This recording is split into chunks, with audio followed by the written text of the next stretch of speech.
ముందుగా ఈ మధ్యకాల సమయంలో యవనస్తులందరికీ ప్రత్యేక వందనాలు చెల్లిస్తూ వస్తున్నాను ప్రభువుని యేసుక్రీస్తు నామంలో. ఈ రోజులలో యవనస్తులైన మనము చాలామంది యవనస్తులు వాళ్ళ జీవితాలు బాప్తిజాలు తీసుకొని రక్షణ మారూమ్స్ అనే ఒక అడుగు పెట్టి మరలా జీవితాన్ని ఖరాబ్ చేసుకుంటూ మరలా లోకంలోకి అడుగులేస్తూ ఉంటున్నాం మనము ఈ జనరేషన్ యవనస్తులు. ఈరోజు మనం వాక్యం నుంచి చూసుకుందాము. జయించిన యోసేపు ఏ రీతిగా రాజయ్యాడు, జయించకుండా దేవుడు ఆశీర్వాదం ఉండి దేవుడు ఆశీర్వదించిన సంసోను ఏ రీతిగా ఈ లోకంలో మెలిగిపోయాడో మనం ఈ దినము చూసుకుందాం వాక్యం నుంచి. న్యాయాధిపతులు 13వ అధ్యాయము 5వ వచనంలో, నీవు గర్భవతివై కుమారుని కలవు, అతని తల మీద మంగళకత్తి వేయకూడదు. ఆ బిడ్డ గర్భమందు పుట్టినది మొదలుకొని దేవునికి నాజీరు చేయబడిన వాడై ఫిలిష్తీయుల చేతిల్లో నుండి ఇజ్రాయేలును రక్షింప మొదల పెట్టినని ఆమెతో చెప్పాను. ఇక్కడ దేవుడు సంసోనునికి దేవుడు నాజీరు చేయబడ్డవాడు. సంసోనుని దేవుడు ఎందుకు పుట్టించాడంటే ఫిలిష్తీయుల చేతిలో నుండి ఇజ్రాయేలును రక్షింప మొదల ఆమెతో అనగా ఫిలిష్తీయుల చేతిలో నుండి దేవుడి ప్రజలు ఫిలిష్తీయుల చేతిలో బానిస్థానంలో ఉన్నారని దేవుడు ప్రజలను విడిపించాలని సంసోను ఎన్నుకొని గర్భంలో వేసినప్పుడు నాజీరు చేయబడ్డాడు. తన తండ్రికి తన తల్లికి చెప్పాడు. సంసోను గర్భంలో ఉన్నప్పుడు ఆమె తల్లి ఏ రీతిగా ఉండాలి, తన పెరిగి పెద్దవాడైనప్పుడు సంసోను ఏ రీతిగా పెంచాలో తన తల్లిదండ్రులకి ముందే దేవుడు చెప్తూ వస్తాడు. అదే వచనాలలో మనం చూసుకుందాం. అదే న్యాయాధిపతులు రాసిన 13వ అధ్యాయము 24వ వచనంలో, తరువాత ఆ స్త్రీ కుమారుని కని అతనికి సంసోను అని పేరు పెట్టెను. ఆ బాలుడు ఎదిగినప్పుడు యెహోవా అతన్ని ఆశీర్వదించెను. ఇక్కడ దేవుడు సంసోను ఆశీర్వదించాడు. అందరూ గుర్తుపెట్టుకోవాలి. నేను ముందు చెప్తున్నా అన్నీ ముందు 13వ అధ్యాయం నుంచి నేను మాట్లాడుతూ వస్తున్నాను. దేవుడు ఏ రీతిగా సంసోన్ని పుట్టించాడో, సంసోన్ని దేవుడు ఇక్కడ 24వ వచనంలో ఆ సంసోన్ని యెహోవా అతన్ని ఆశీర్వదించాడు. ఆ బాలుడు ఎదిగి పెద్దవాడైనప్పుడు దేవుడు సంసోన్ని ఆశీర్వదించాడు. సంసోన్ని దేవుడు ఆశీర్వదించాడు. ఇది గుర్తుపెట్టుకోండి. న్యాయాధిపతులు 16వ అధ్యాయము 19వ వచనం, ఆమె అతని తొడ మీద అతన్ని నిద్రపోచి ఒక మనుషుని పిలిపించి వాని చేత అతని తల మీద ఏడు జడలను శౌర్యమును చేయించి అతను బాధించుటకు ఆమె మొదల పెట్టెను. సంసోను దేవుడికి నాజీరు చేయబడ్డవాడు. ఫిలిష్తీయులను గలగలాడించిన వాడు సంసోను. ఒక్క ఎముకతో యుద్ధము చేసిన వాడు, నక్కలతో ఎన్నో యుద్ధాలు సంసోను. యెహోవా దేవుడు సంసోను చేత జరిగించిన ఎన్నో భీకరమైన యుద్ధాలలో అన్నిటి సంసోను విజయం ఇస్తూ వచ్చాడు దేవుడు. కానీ సంసోను దేవుడు ఖచ్చితంగా ఆశీర్వదించాడు. కానీ సంసోను ఒక దెలీలా ప్రేమలో మాయ ప్రేమలో పడిపోయి తన బలమంతా కోల్పోయాడు. అంతసేపు నేను శుద్ధ వీరుడు అనుకున్న సంసోను తెలుసు నేను నాజీరు చేయబడ్డానని. కానీ సంసోను అది దెలీలాకు చెప్పాడు. నా బలము మొత్తము నా ఒక హెయిర్లో ఉందని దెలీలాకి చెప్పాడు సంసోను. అక్కడ ఒక్క మాట జారడంతో సంసోను తన జీవితానికే పెను ప్రమాదం తెచ్చుకున్నాడు. మాట జారడం కాదు, అక్కడ మాట జారడం కాక అప్పటికి చాలా టైం ఢిల్లీలో ట్రై చేసింది సంసోన్ని పట్టించాలని. అయినా సంసోను ఎందుకు దేవుడు నా మీద అభిషేకించాడని సంసోను ఏ రోజు అర్థం చేసుకోలే. ఆయన అక్కడే ఉంటూ ఆఖరికి ఢిల్లీల దగ్గర ఉండి అడ్డంగా ఫిలిష్తీయులకి దొరికిపోయి తన ప్రాణానికే పెను ప్రమాదం తెచ్చుకున్నాడు. చనిపోయాడు కూడా ఆఖరికి. ఆ రీతిగా సంసోను తెచ్చుకున్నాడు. అదే చూసుకుందాము. అదే 16వ అధ్యాయంలో 28వ వచనంలో, అప్పుడు సంసోను, యెహోవా ప్రభువా, దయచేసి నన్ను జ్ఞాపకం చేసుకోము, దేవా దయచేసి ఈసారి మాత్రం నన్ను బలపరచుము. ఈరోజు యవనస్తులారా సంసోన్ లాగా అడుగుతున్నారా? సంసోను అక్కడ ఉండి అదే దెలీలా దగ్గర ఉన్నప్పుడు, అయ్యా నాకు సహాయం దయచి ఆమె దగ్గర వెళ్ళకోకుండా అని సంసోను ప్రార్థించినట్లయితే చరిత్రలో యోసేపులాగా రాజయ్యేవాడేమో సంసోను, లేకపోతే ఒక న్యాయాధిపతిగా గొప్పగా పరిపాలించేవాడేమో. తన 20 సంవత్సరాల ఏజ్లోనే సంసోను మరణించాడు. అదే కింద వచనంలో చూసుకుంటే అతడు 25 సంవత్సరములు ఇజ్రాయెల్కి అధిపతిగా ఉండెను. 20 సంవత్సరాలే. 20 సంవత్సరాలకే తన యవన జీవితాన్ని తుడిపేసుకున్నాడు అక్కడ సంసోను. ఒక్కసారి సంసోను ఆలోచించి ఆగినట్లయితే దేవుడు అతను చాలా గొప్పగా చేసేవాడేమో. కానీ ఈరోజు యవనస్తులారా, దేవుడు ప్రతి ఒక్కటి మన కోసం రాస్తూ వచ్చాడు. దేవుడికి వ్యతిరేకంగా చేసిన వాళ్ళు ఏ రీతిగా ఉన్నారు, దేవునికి మహిమకరంగా ఉన్న వాళ్ళని దేవుడు ఏ రీతిగా ఆశీర్వదించాడో దేవుడు వాక్యలేఖన నుంచి మనకు సూటిగా అర్థమవుతూ వస్తుంది. ఈరోజు నువ్వు ఎలా జీవిస్తున్నావు యవనస్తుడా? దేవుడి ప్రణాళిక మన మీద ఉంది, అయినా మనము గుర్తు తెచ్చుకోవట్లే.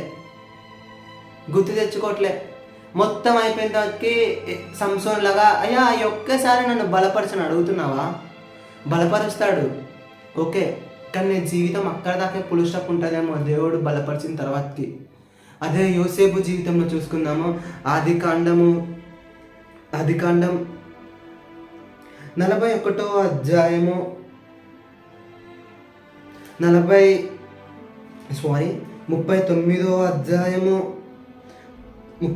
అధ్యాయము 9వ వచనం, నీవు అతని భార్యవైనందున నేను తప్ప మరి దేని నాకు అప్పగింపక ఉండలేదు, కాబట్టి నేనెట్లా ఇంత ఘోరమైన దుష్కార్యము చేసి దేవునికి విరోధంగా పాపము కట్టుకుందునేమని తన యజమాని భార్యతో అనెను. ఇక్కడ యోసేపు దేవుడు చూస్తున్నాడనే భయంతో ఆమెతో అన్న మాట ఇది. అక్కడ సంసోను అనలే, నేను హాజరు చేయబడ్డాను, తన సీక్రెట్ చెప్పుకున్నాడు. కానీ ఇక్కడ యోసేపు దేవుడు చూస్తున్నాడనే భయముతో భయపడ్డాడు. భయపడి కింద వచనంలో చూసుకుందాము. తన దినమున ఆమె యోసేపుతో మాట్లాడుచుండగా, కానీ అతడు ఆమెతో శయనించుట క్రైస్తవులను ఆమెతో ఉండుటకైనను ఆమెతో మాట్లాడ విన్నవాడు కాడు. అట్లుండగా ఒకనాడు అతడు తన పని మీద ఇంటికి లోపలికి వెళ్ళినప్పుడు ఇంటి మనుషులలో ఎవరనూ అక్కడ లేరు. అప్పుడు ఆమె అతని వస్త్రము పట్టుకొని అతనితో శయనింపమని చెప్పగా అతడు ఆ వస్త్రము ఆమె చేతిలో విడిచిపెట్టి తప్పించుకొని బయటికి పారిపోయాను. ఇక్కడ యోసేపు ఏ రీతిగా పారిపోయాడు? ఇక్కడ యోసేపు తన యవనచల నుంచి యోసేపు అక్కడ పారిపోయాడు. అక్కడ సంసోను ఆగిపోయి తన జీవిత చరిత్ర బలం ఎక్కడున్నదో చెప్పుకున్నాడు. పారిపోయిన యోసేపు జీవితంలో యోసేపు ఏ రీతిగా రాజయ్యాడు, ఆన్ ద స్పాట్ అక్కడ ఆయన సంసోను ఏ రీతిగా మరణం తెచ్చుకున్నాడు. యవనస్తుడా, జ్ఞాపకం చేసుకో, నీ యవనచల నుంచి పారిపో, అంతేగాని అక్కడ నిలబడి నేను జయిస్తా, నేను ఉంటా, నేను చేస్తా అంటే అది నీతో కాదేవనస్తుడా. నువ్వు ఆ మైకంలో నువ్వు ఏదైనా చేయగలవాడివి.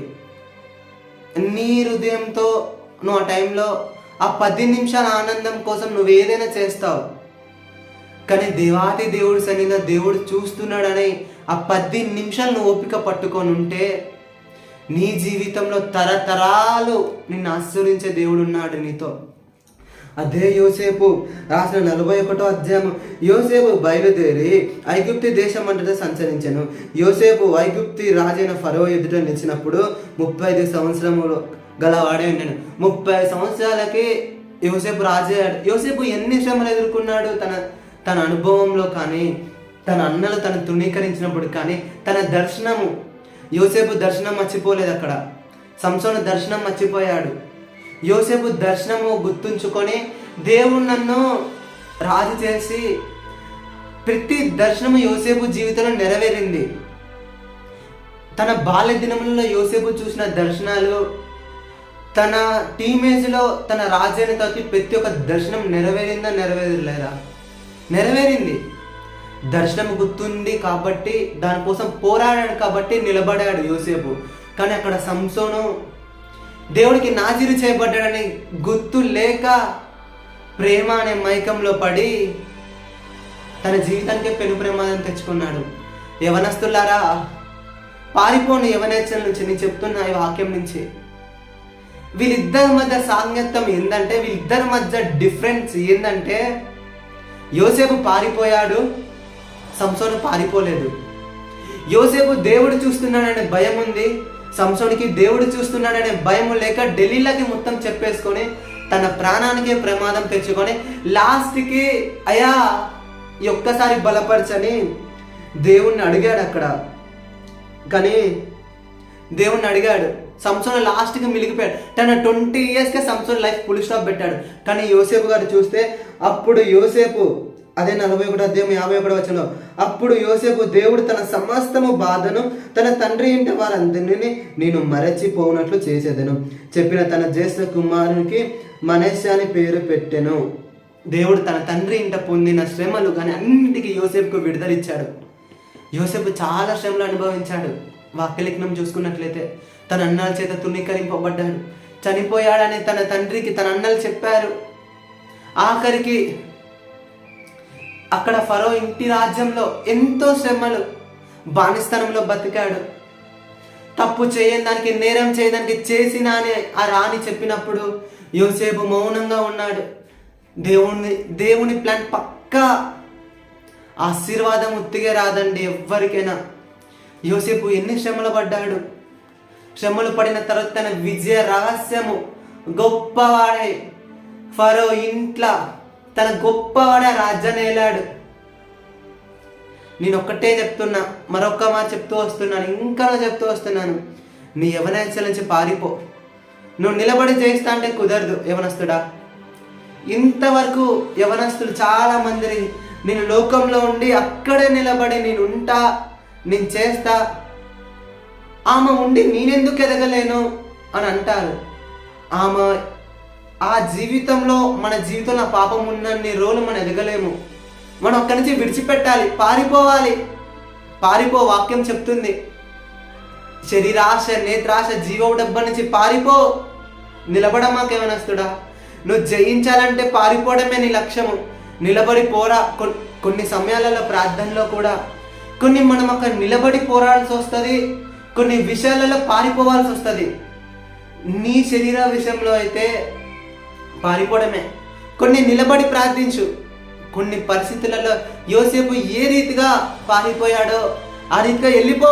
ఆడ నిలబడి తప్పు చేసేటప్పుడు నేను చెప్తున్నా, నీ సూటిగా చెప్తున్నా, ఎవరస్తున్నారు చాలా మంది తెలవక పాపం ఏచులో పడుతున్నారు. చాలా మంది అంటారు, నేను క్షయించడానికి వెళ్ళినప్పుడు అక్కడ నిలబడి నీ ప్రార్థన చేసి ఎడ చేయిస్తావు? నువ్వు ఎలా చేయిస్తావు? నువ్వు అంతా అక్కడ దాకా వెళ్ళి ప్రార్థన చేస్తావా? అక్కడ ప్రార్థన చేస్తే సరిపోదమ్మా. చాలా మంది అంటారు, అక్కడికి వెళ్ళి నేను ఇలా వస్తా, నేను చెయ్యను, దేవుడు ఆత్మ నాతో ఉండంటాడు. దేవుడి ఆత్మ సంసోను మీద లేదా? సంసోను ఆశీర్వదించలేడా? సంసోను ఏ రీతిగా పడిపోయాడు అక్కడ? వద్దమ్మా, చేయమాకండి, ప్రయత్నాలు చేయమాకండి, చేసి జీవితాన్ని ఫుల్ స్టాప్ పెట్టుకోమాకండి. సంసోను లాగా, యోసేపు లాగా జీవితాన్ని అంచలంచలుగా దేవాది దేవుడి సన్నిధిలో ఎదగజేసుకో. ఆశీర్వించే దేవుడు నీతో ఉన్నాడు. నీ యవనస్తుల నుంచి పారిపో. నీ జీవితం గొప్ప దేవుడి సన్నిధిలో ఎదుగుతుంది, ఫలించుతుంది. యోసేపు అక్కడ రాజయ్యాడు. ఈ దినం నీ జీవితంలో యోసేపు తన దర్శనాన్ని మర్చిపోలే. ఈ దినం నీ జీవితంలో నీ దర్శనం ఏంటిది? దేవుడు నీకు ఇచ్చిన తలాంత్ ఏంటిది? దేవుడు నీకు ఇచ్చిన ప్లాన్ ఏంటిది? ఆయన నీ జీవితంలో చేయాల్సింది ఏంటిది? జ్ఞాపకం చేసుకో. ఖచ్చితంగా చేస్తాడు.